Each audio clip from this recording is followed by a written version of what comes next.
This is by far the most common question I get on YouTube. Mr. Salles, what paragraph structure should I use?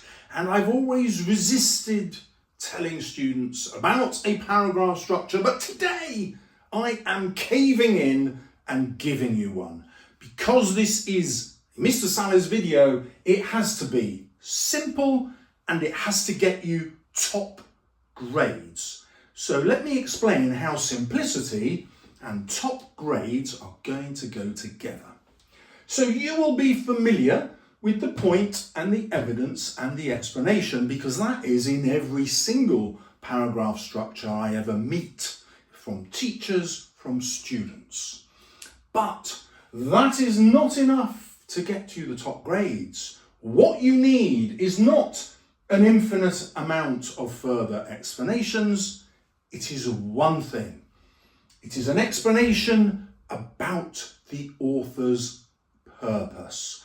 Once you start writing about the author's purpose, you are automatically in grade 7 of the mark scheme. The examiner can't say, I don't agree with your view of the author's purpose, I'm going to mark you down. They can only mark you down if, when you write about the author's purpose, it doesn't match the explanation and the quote that you're giving. And I'm going to show you how that is impossible with 4 different quotes, 2 from the beginning of text and 2 from the end. We're going to start with Macbeth, A Christmas Carol, and Inspector calls Romeo and Juliet. Here we go. There to meet with Macbeth. My point. The witches appear to have supernatural knowledge of where Macbeth will be following his great victory. Consequently, they say there to meet with Macbeth. Explanation. This suggests that they have not just knowledge of the future, but a plan to manipulate Macbeth and turn him from noble warrior into tragic hero. Purpose. Shakespeare does this in order to convey that no matter how noble the person, they can still be corrupted by evil. Brilliant. I'm in grade 7 straight away. I can add a further purpose if I want to. Let's show off a bit. Another possibility is that he wants to show the incredible evil power of the witches so that they can corrupt even as noble a warrior as Macbeth, and this serves as a cautionary tale to the nobles watching this play at court. Boom, grade 9 straight away. Now, I don't need to have 2 purposes for my single quote. If I can spot them, bosh, I'm putting them in because that's marks in the bag. But because I'm going to write about Shakespeare's purpose with every quote that I write about, I know I'm going to accumulate top marks.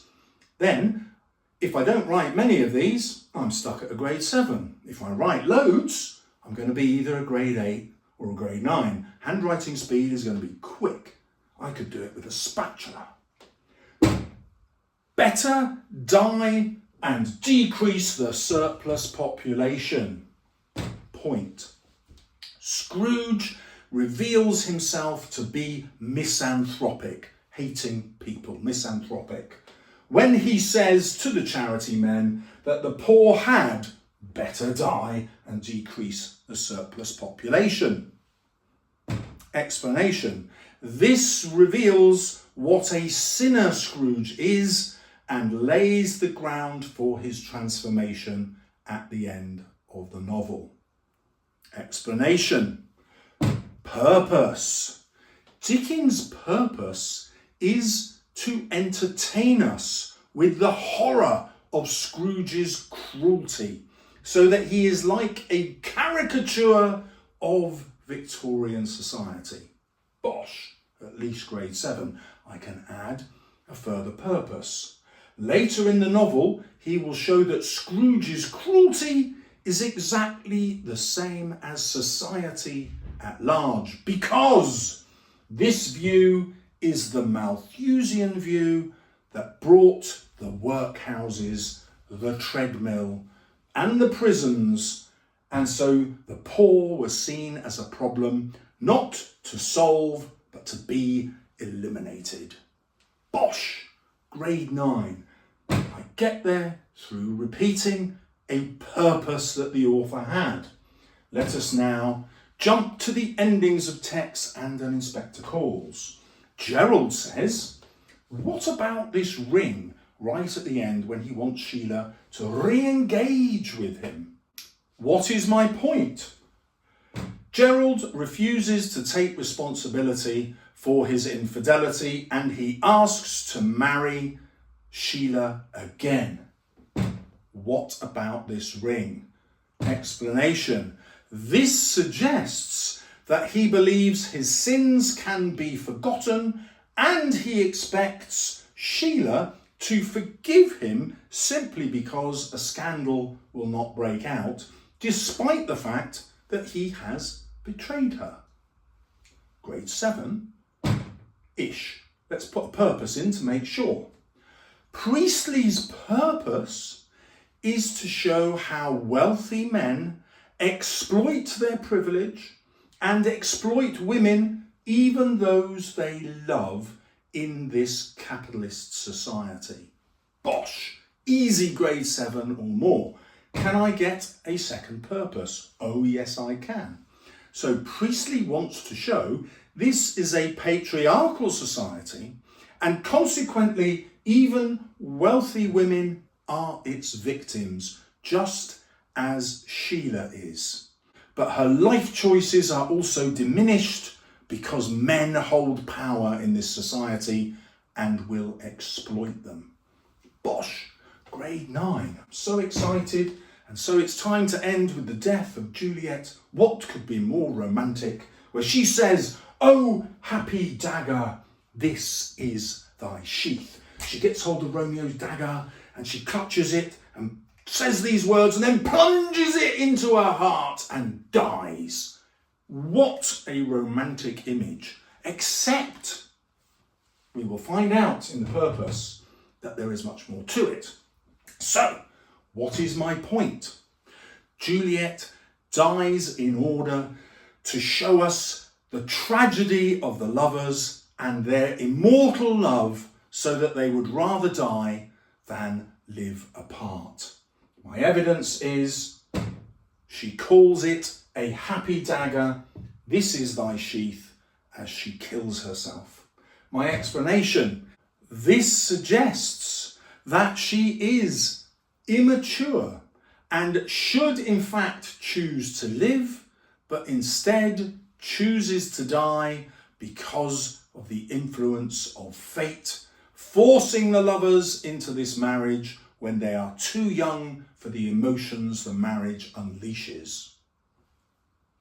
What is Shakespeare's purpose? I have a range of choices.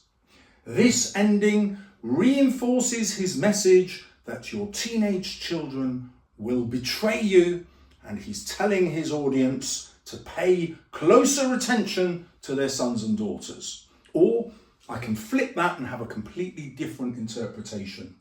Shakespeare's purpose is to show the horrifying effects of patriarchal control through Capulet and Lady Capulet, and how this leads to desperation in the young who would rather die than give in to what society expects of them. Bosh! Grade 9. Now, why haven't I shown you this beautiful paragraph structure before? Well, because it is quite difficult to keep writing each paragraph with a structure. I believe it will slow you down unless you are super fast. Where do I get that belief? Well, these guides are written from student essays at every grade during the real exam. And guess what I found? Grade 7, 8 and 9 answers do not bother with any kind of paragraph structure at all. However, would you get a grade 7, 8 or 9 with my paragraph structure? Oh yes, you would. So now I'm going to give you my top viewed video of all time. It must be good, mustn't it?